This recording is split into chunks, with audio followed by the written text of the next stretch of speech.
ये कहानी हमजा की है। हमजा लाहौर की एक पुरानी इमारत में किराए पर रहता था। उसके साथ उसके दो करीबी दोस्त फहद और अली भी उसी इमारत में रहते थे। बिल्डिंग पुरानी और जर्जर जरूर थी, लेकिन चूंकि किराया कम था, इसलिए तीनों ने वहीं रहने का फैसला किया। शुरुआत में सब कुछ सामान्य चल रहा था, लेकिन फिर एक दिन फहद बाजार से एक पुराना आईना ले आया। वह आईना सच में बहुत अजीब था। उसके फ्रेम पर रहस्यमयी निशान बने हुए थे और शीशा इतना चमकदार था कि ऐसा लगता जैसे कोई अंदर से घूर रहा हो। फहद ने मजाक में कहा, अगर रात को इसमें अपनी शक्ल देखोगे तो कोई और भी तुम्हें देखेगा। तीनों दोस्त हंस पड़े। लेकिन वही रात थी जब सब कुछ बदलने लगा। हमजा ने सपना देखा कि एक लड़की जो सफेद कपड़े पहने हुए थी, आईने के अंदर खड़ी है और धीरे धीरे उसकी ओर बढ़ रही है। उसकी आंखें जल रही थीं। अगली सुबह फहद बहुत घबराया हुआ लग रहा था। उसने बताया कि रात को जब उसने आईने में खुद को देखा तो उसे ऐसा लगा जैसे उसका प्रतिबिंब उसकी नकल कर रहा हो, लेकिन थोड़ी देर से, जैसे आईने में उसका अक्स नहीं बल्कि कोई और हो। शुरुआत में सबने इसे मजाक समझा, लेकिन अगली रात अली को भी वैसा ही सपना आया।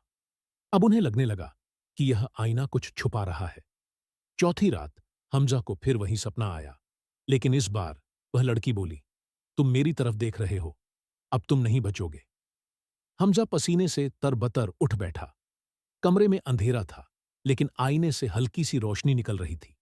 वह पास गया और उसने देखा कि उसके प्रतिबिंब ने उसे आंख मारी। उसने झट से पीछे पलटकर देखा, लेकिन वहां कोई नहीं था। उसी रात तीनों ने मिलकर तय किया कि अब इस आईने को घर से निकाल देना चाहिए। लेकिन जैसे ही उन्होंने उसे उठाया, एक डरावनी चीख सुनाई दी। अली बेहोश हो चुका था और फहद के हाथ ऐसे जल गए थे जैसे किसी ने उन पर आग लगा दी हो। उन्होंने आईने को एक बैग में डालकर पुरानी नहर के पास दफनाने का फैसला किया। लेकिन जैसे ही उन्होंने जमीन खोदनी शुरू की, वहां से एक हड्डी जैसा हाथ बाहर निकला और उन्हें खींचने लगा। डर के मारे उन्होंने आईना वहीं फेंक दिया और भाग गए। कुछ दिनों तक सब सामान्य लग रहा था। फिर अचानक फहद गायब हो गया। पुलिस को बुलाया गया, लेकिन कोई सुराग नहीं मिला। हमजा और अली ने ठान लिया कि अब इस आईने की सच्चाई जाननी ही पड़ेगी। जांच में पता चला कि वह आईना एक लड़की, महविश का था, जिसे उसके प्रेमी ने 50 साल पहले इसी आईने के सामने मार डाला था। तभी से उसकी आत्मा उस आईने में कैद है और जो भी उसमें झांकता है, महविश उसकी जान लेना चाहती है, क्योंकि वह चाहती है कि कोई हमेशा उसकी तरफ देखता रहे। कुछ